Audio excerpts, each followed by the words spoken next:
This isn't just a job, but that this is a calling. And we're not trying to over-romanticize that idea, but we're also not trying to just see ourselves as automatons who go through the day mindlessly. That we can be intentional and deliberate, and we can make a lot of choices in the sort of life we want.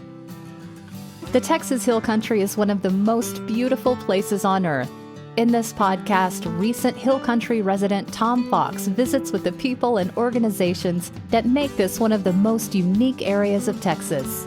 Join Tom as he explores the people, places, and their activities of the Texas Hill Country. Today I have back one of my favorite guests, Robbie Closson, founder of Bausen Technology.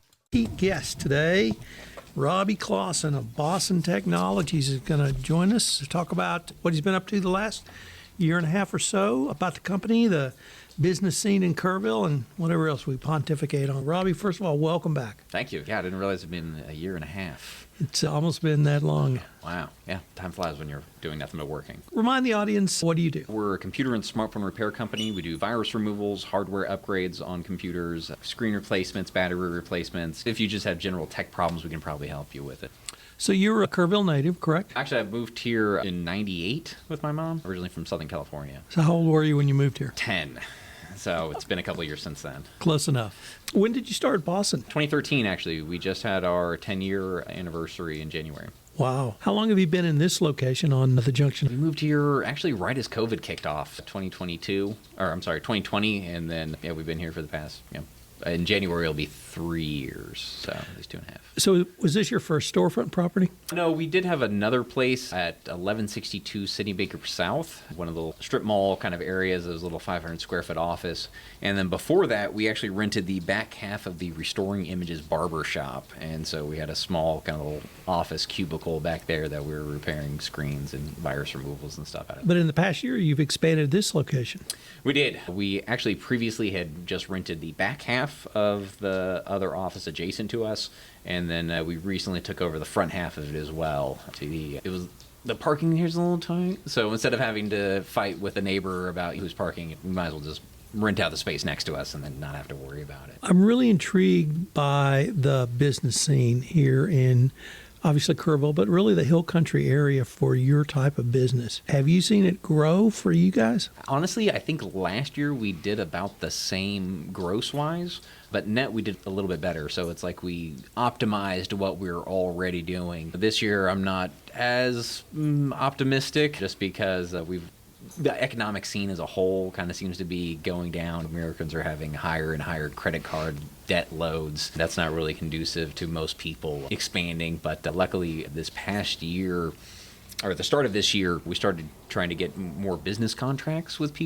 businesses, companies that need tech support, need help, and we're trying to give them a discount if they buy in bulk hours with us. That's been our saving grace so far. It's for the past probably week or two, it's been on a little bit of a decline, which was odd because most of the time the fourth quarter for us is really slow, and usually the first quarter is us starting to pick up. And last year, we were busy the whole fourth quarter. We were thinking about expanding to go out to Fredericksburg to open up just like a cell phone repair place out there so we can get like a footprint, but that kind of fell through because the slightly reasonably priced area that we could find, I think they're still renovating the office space, and so that whole idea fell through, but we just expanded here a little bit. The last time we visited, you were moving towards this enterprise model that you've described with businesses, but you were having really a lot of dialogue with businesses to help them understand why it was to their advantage. Has that really turned, and have they seen the advantage of buying bulk, whether it's a service hours or something else, and getting a discount, or at least having an ongoing relationship with Bausen Technology? Yeah, that's definitely the idea. A lot of stuff or a lot of work that needs to get done IT-wise for a lot of businesses just gets neglected until things are on fire. And obviously we'll help companies who are on fire, but that's so much more stressful for kind of everybody involved. Whereas if I could just set Tuesday afternoons, hey, I'm going to be there, I'll stop by, check things out, follow up with things, and kind of just do the behind-the-scenes work that honestly nobody really wants to do. It's a real advantage. The other plus side about doing that is we're able to start structuring projects that businesses want to do that companies need to get done or would like to have done, but don't want to pay the rates of an outside or hiring an IT person full-time to manage these things temporarily, and then they run themselves. So for one of our businesses, for example, they want their employees to be able to remote into their work computers so they can tweak small things or check into things while they're out of the office. There's several different options for that. There's tons of remote connection software programs like TeamViewer, Go to My PC, et cetera, et cetera. But each one of those kind of has a limitation of it. Understanding it's a business model, they want to charge as much as possible for people connecting to computers. Whereas if a company, if they have an on-site, like a physical server running a server operating system, you can configure it to where you, from any random computer, say, hey, here's my IP and here's my server settings. Let me hop into my workstation at the office. And so it takes a little bit more configuration for it, but once you get it up and functioning, it's basically free.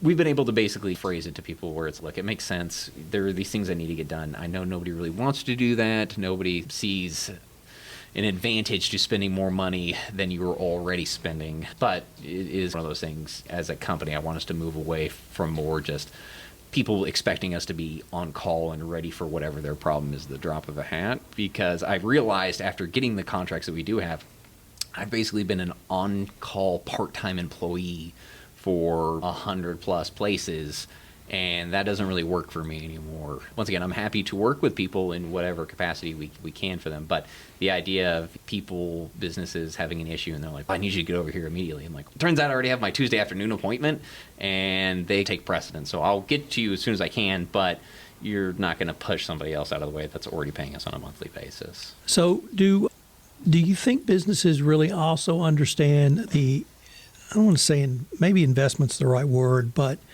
the catastrophic costs they can have if their system goes down half a day, as opposed to perhaps spending a little on routine maintenance or routine checks so that a catastrophe is either averted or you see it coming and you can prepare for it? They do after it happens, yeah.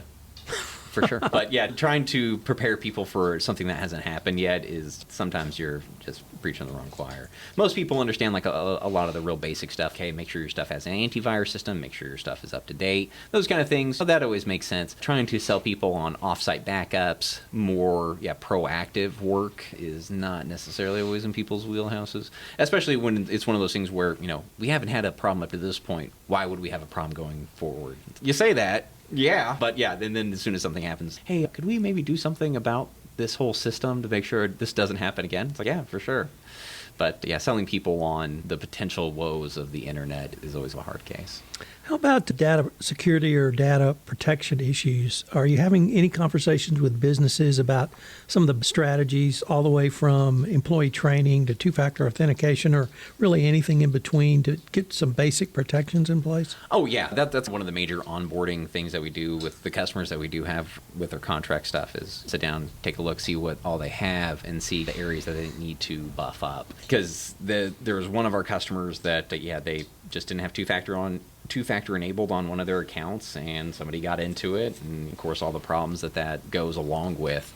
And one of the first things that we've gone through is, hey, for the admin, especially the administrator accounts, get those two-factor authenticated, so that way, just nobody can just get into them. And then we are working on a system right now for another one of our businesses for employee training, just like very basic scammer training stuff, like, hey, if you see an email from Norton saying you guys owe $300, you probably don't, especially if you don't have Norton. But it's just like any other kind of scam. They're just looking to take advantage of people that aren't, in that moment paying attention and then having to pay the price for that. We actually had an issue with that today. A customer sent us like, hey, did you renew our Norton? We don't sell Norton, no. And secondly, a random Gmail account is not going to be sending you a Norton email message. So that's obviously a scam, guys. But yeah, we are working towards that. One of our other hires, she actually used to be a assistant school teacher. And so we're trying to get her to build like a scammer curriculum, a basic computer use curriculum, and kind of all that good jazz. Well, let me turn to the entrepreneur scene here in Corpus.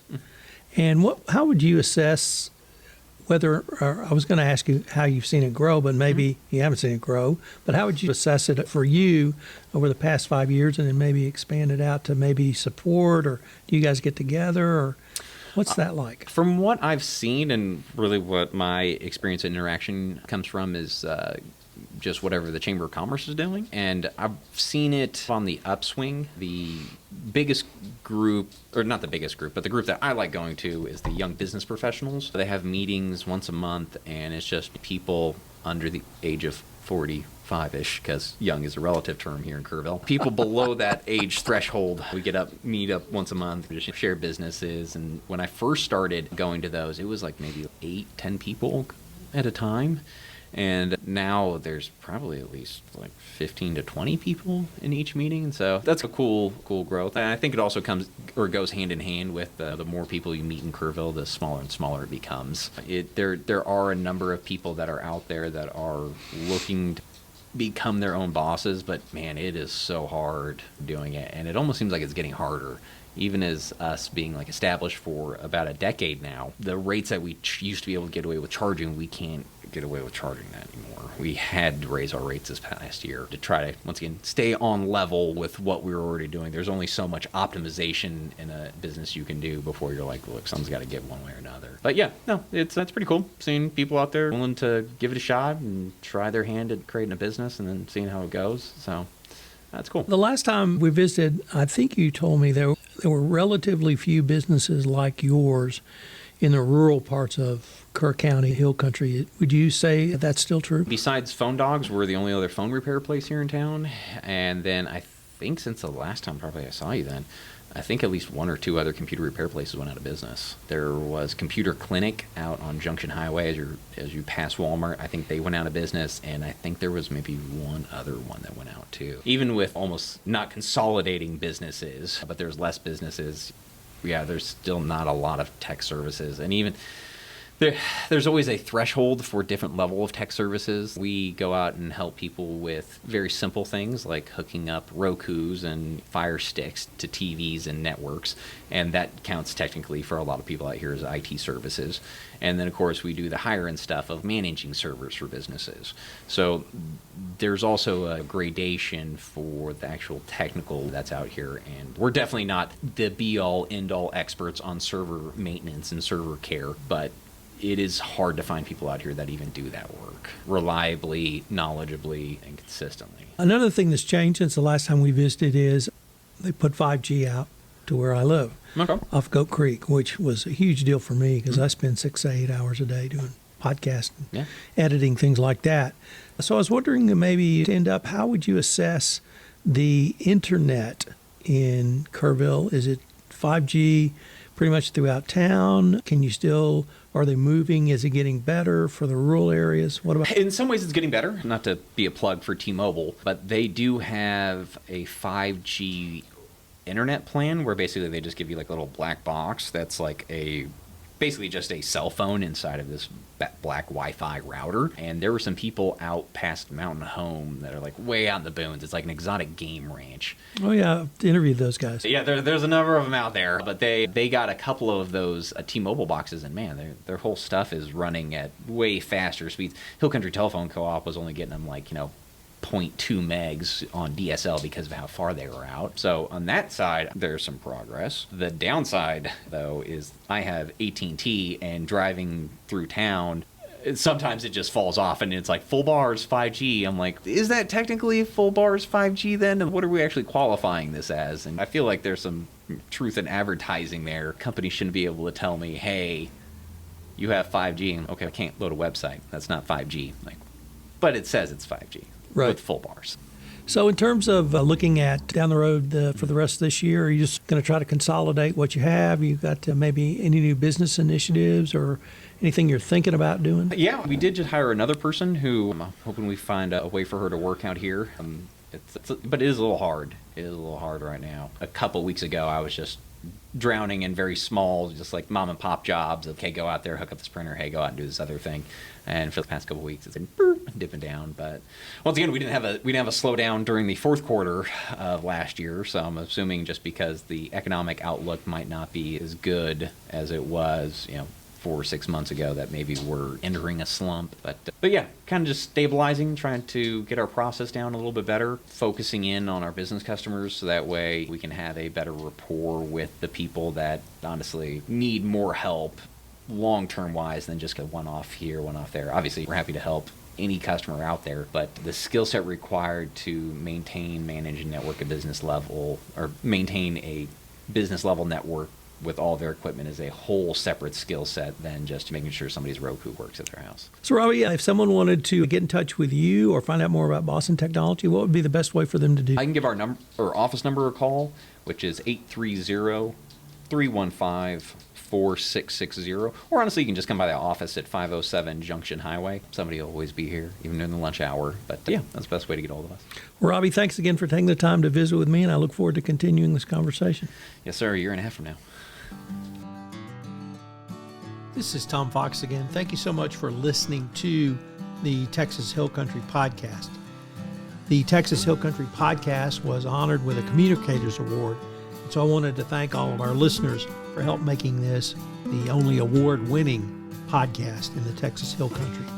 We are also a part of the Texas Hill Country Podcast Network, a 10-podcast network which features stories about the Hill Country from residents of the Hill Country. So I hope you'll check out the Texas Hill Country Podcast Network as well. I hope you'll join us again next week where we visit with Robbie Closson of Bausen Technology.